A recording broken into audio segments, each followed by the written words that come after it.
Welcome back. Canada might be tipping into a recession. We've seen our country's unemployment rate at high levels, but in a strange twist, there was an increase in new jobs in September, according to Statistics Canada.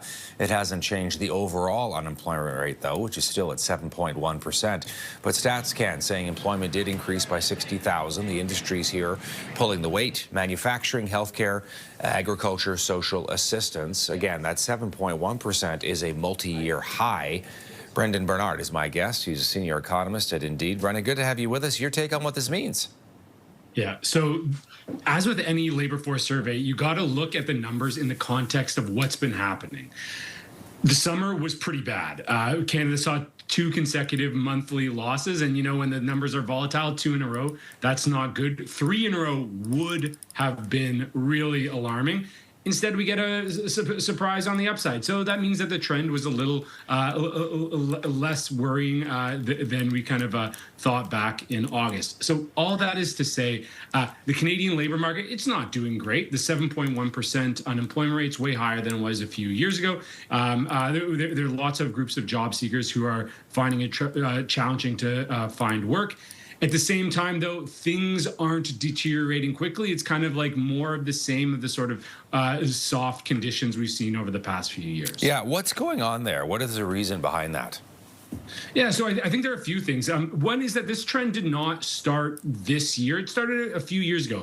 Coming out of the pandemic, we were in a real job seekers market. There was hiring appetite through the roof across the economy, and the unemployment rate got quite low. And then for a variety of reasons, the economic environment shifted. We had the Bank of Canada starting to raise rates because inflation was so high.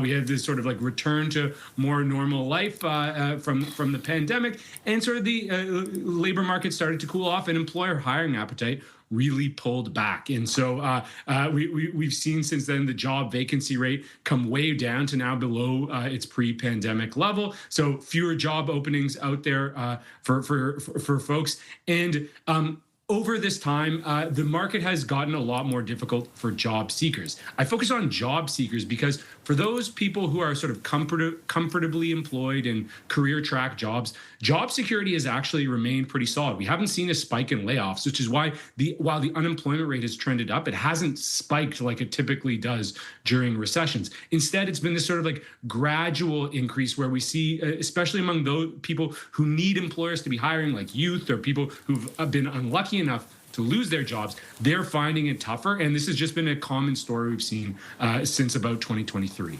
Hey, Brendon, it's great to see you, and thanks for taking the time today to give us your read on this one. Thanks for having me.